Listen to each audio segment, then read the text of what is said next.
of Thomas Jefferson. Now we're getting into the real stuff. They decapitated a statue of Christopher Columbus, except in New York when the Italians surrounded it. They didn't have too much of a chance. Those Italians, I love the Italians. They heard they were going to rip down their beautiful Christopher Columbus, and all of a sudden they circled that thing. They didn't do too well in hurting Christopher, did they? Thank you to our Italian population. We're very proud of you, right? 2 days ago, leftist radicals in Portland, Oregon, ripped down a statue of George Washington and wrapped it in an American flag and set the American flag on fire. Democrat, all Democrat. Everything I tell you is Democrat. And you know, we ought to do something, Mr. Senators. We have two great senators. We ought to come up with legislation that if you burn the American flag, you go to jail for 1 year. 1 year.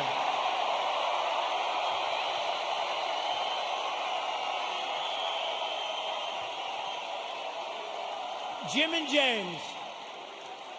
Jim and James. We ought to do it. You know, they talk about freedom of speech, and I'm a big believer in freedom of speech, but that's desecration. That's a terrible thing to do.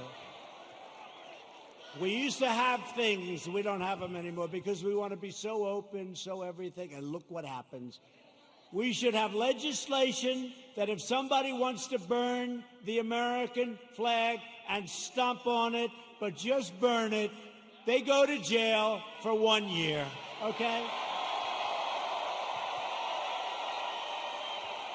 In Seattle, the Democrat mayor and the Democrat city council have surrendered control of 6 city blocks to an anarchist mob. These are anarchists. These are not protesters. You listen to the fake news, they say, oh, the protesters were lovely. Could you imagine if people just even slightly to the right tried to take over Seattle?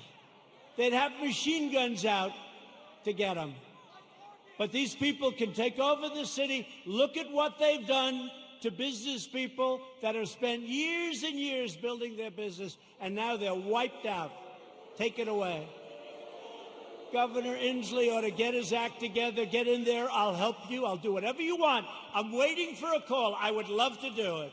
I would love to do it. It'll take less than an hour, and it'll all be over with, and you'll have your city back.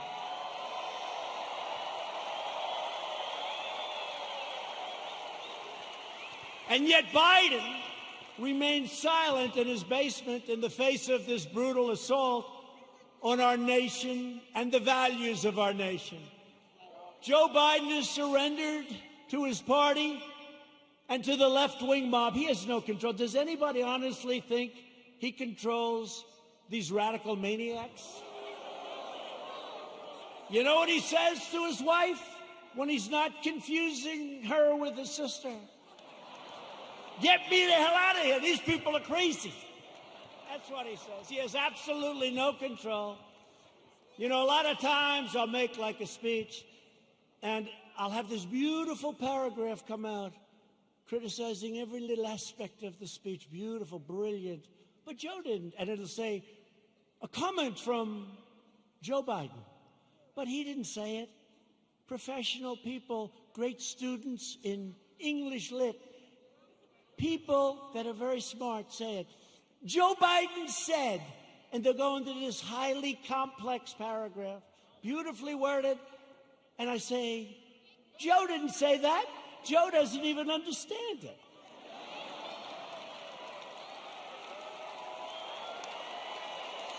And if Biden is elected, he will surrender your country to these mobsters 100%.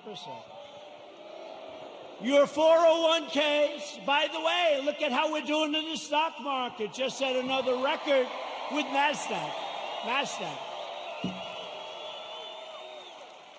Your 401ks and money itself will be worthless. Your 401ks are doing very well, unless, I don't want to say, if you were stupid, I said, don't sell, don't sell.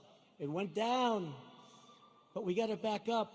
And now NASDAQ, think of it, NASDAQ just set a record, and I think you're going to see a lot of records. And next year, if we don't do anything stupid on November 3rd, you are going to have the greatest economic year we've ever had. That'll be next year. If the Democrats gain power, then the rioters will be in charge, and no one will be safe, and no one will have control. Joe Biden is not the leader of his party. Joe Biden is a helpless puppet of the radical left. And he's not radical left. I don't think he knows what he is anymore. But he was never radical left. But he's controlled by the radical left. And now he's really controlled. His campaign staff even donated a lot of money to bail out rioters, looters, and arsonists who ravaged Minneapolis. They bailed them out. They put up a lot of money to bail them out, the rioters, the looters. And they were the arsonists. So they'll say, oh, it's terrible what he says about the people of our nation. Maybe some of them aren't even from our nation. The left is trying to do everything they can to stop us.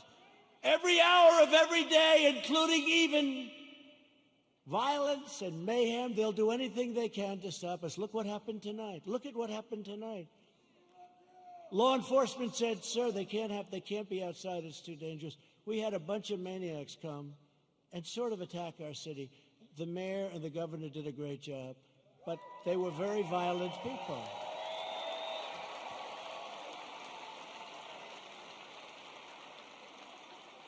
And our people are not nearly as violent, but if they ever were, it would be a terrible, terrible day for the other side.